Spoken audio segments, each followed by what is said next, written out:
pretty dialed right out of the box. I think anybody could definitely get it around.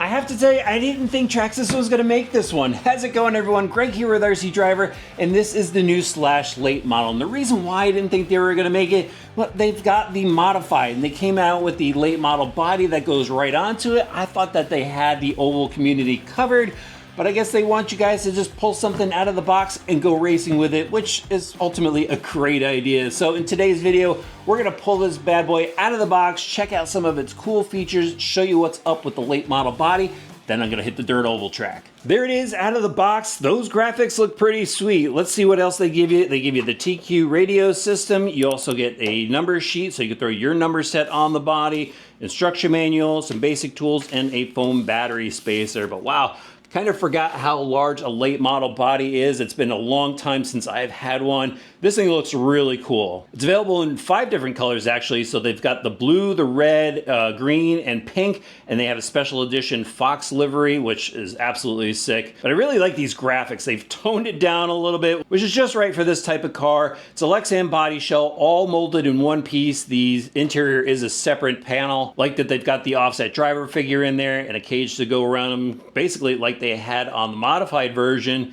Now, it is one of their clipless body systems, so you gotta reach in there pretty far to get to the front body mount.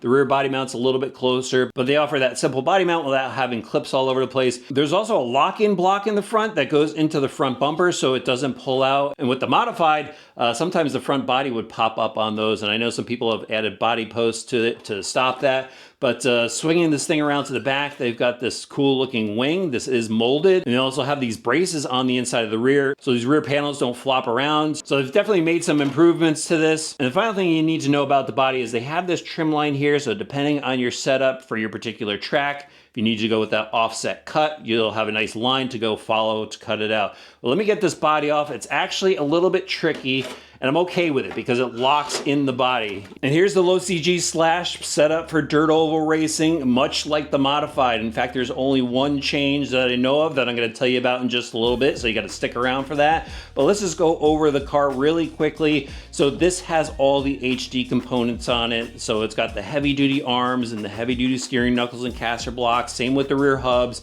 So it's a lot stronger than the previous version slashes. This also has the GTR shocks on it with the tinitride coated shock shafts and blue shock springs. So this is the perfect setup for dirt oval racing because it's gonna give you that shock adjustment that you need. The shock shafts are stronger in case you hit something, also smoother. So I like the changes that they made. They also have the adjustable tie rods on it, so you can set your camber up, set your toes, set your rear camber.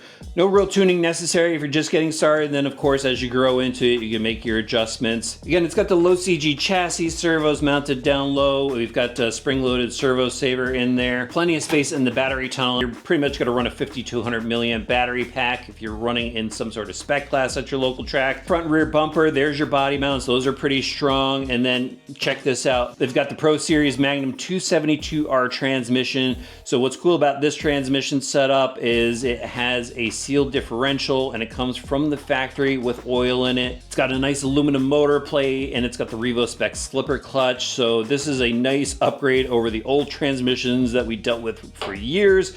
Seal ball bearings on the inside, and then HD drive shafts, the slider style drive shafts. Then into the electronics, it has the 2075 steering servo, which is kind of a standard spec servo from Traxxas. Then the BL2S system. It only runs on a 2S battery pack. It is fitted with an ID plug from the factory. This has a large heat sink on it, no adjustability, but it does have a plug for a cooling fan if you need to install that. And it's pretty hot today. I might have to go and throw one in. I have a spare one. I like the little connector that they have for it. Just makes everything nice and neat. And then here's the motor out back, the BL2S 3300 kV motor. This system's been replacing the old Titan setups. Everybody wants brushless and it works well. And then inside it's got a TQ receiver in that seal receiver box. And now for that final change that I hinted about earlier, they have new wheels and tires on this. So on the modified, I guess the inserts were wearing out before the tires, and obviously you want that reversed. So they've changed the setup here. They've got new wheels and a dual stage insert on the inside, and then a new tire to go along with it. This tire looks like it's a little bit more squared off than the modified, the original modified that I have. But now these tires, again, should wear out before the inserts break down. What you're going to want out of a dirt oval car, especially if you're running in the spec class. You want to keep things low budget, right? But I'm pretty psyched that they came out with the late model ready to run, that you don't have to go and buy the body separately. You could still go ahead and do that, of course, but this allows you to go racing a lot quicker. And you know what? I'm just going to throw a battery in this and head out to the track right now. All right, guys, I'm here at Bethel Race Arena. If you are anywhere near Bethel, Connecticut, you want to run oval, this is the spot to be. This track is absolutely awesome. I should have come here, I don't know how many times to test the oval cars that I had, but we're here now with the late model, and I just had my buddy Romano driving the car.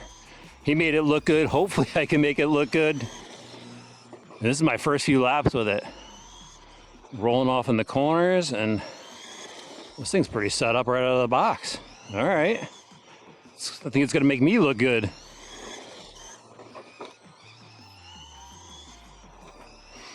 Now, when we first pulled the tarps off the track, it was a bit wet, and we were actually getting this thing sideways. Romano was getting this thing sideways. It looked really good, just the way he likes to drive it.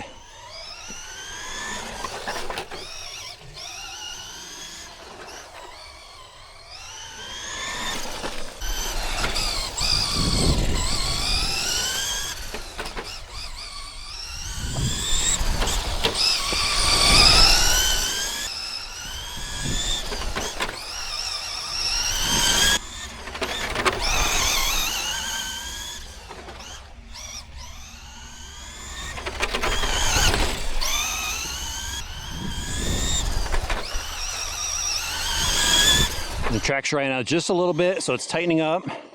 Just like the modified, I think this thing is pretty dialed right out of the box. I think anybody could definitely get it around.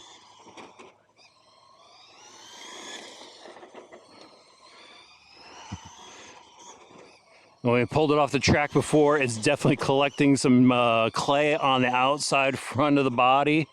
You can trim that body just a little bit. Oh, there we go. I got a little sideways. That was fun. I got to try that some more. See if I get that line again. Of course not. Now that I'm concentrating, I'm hitting walls. Oh, there we go.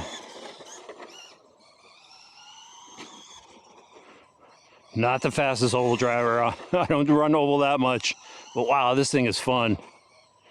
Definitely a fun class, I think. I think these guys are going to see some more of me. I got to get out of here on Sundays. Oh, on Saturdays actually is when they race. So if you're in the area, again, Saturdays, Bethel Race Arena, this is an awesome spot. Grab one of these late models. I think if they get a full class of these, it's going to be insane. Awesome car, guys. I don't really know what to say to do to it. I mean, it's hooked up. Maybe if it was just a little looser. Get that thing sliding a little bit more into the turns, tighten it up a little bit into the corner, just driving wise. Good looking car. I'm really happy that they actually made one of these now instead of just having to do the conversion. I think it was a good call on Traxxas' part. Good stuff, guys. Fun. As you guys saw, the late model did really well on the dirt oval right out of the box, no adjustments whatsoever. I was able to get it around the track really well. Actually impressed myself with a couple of laps that I laid down. But the car is hooked up. I think it's got some good speed, a nice nimble setup, so anybody getting into dirt oval racing is going to get into it successfully. And I did have my buddy Romano there drive it around for a little bit, and he remarked that it feels a lot more dialed in than the modified out of the box. And he said it could use a couple adjustments here and there to tune it into his driving style, but was pretty impressed with how well it handled. And I wanted to tell you what he said because he is a long-time dirt oval racer. He knows he's one of the guys I would go to for an opinion, and he seemed to like the car. Now, is there any areas for improvement? Well, just chatting with the guys there at the track, one thing that they would have liked to have seen is Traxxas equipping the car with 0 degrees of tow in the rear, and that will help it out for guys that want to go and run it, let's say on carpet or asphalt. But for dirt racing, you know, the 3 degrees, you'll be able to get by with it. And as you saw, it did well. And the only other thing would be for Traxxas to offer a roller or a kit. So dirt oval guys, they can build it up the way they want to. So, hey, Traxxas, if you're listening, maybe consider a roller for the hardcore dirt oval guys. But nonetheless, guys, if you want to get into dirt oval racing, super easy. This late model is definitely the way to go. I'll have links for it in the video description below.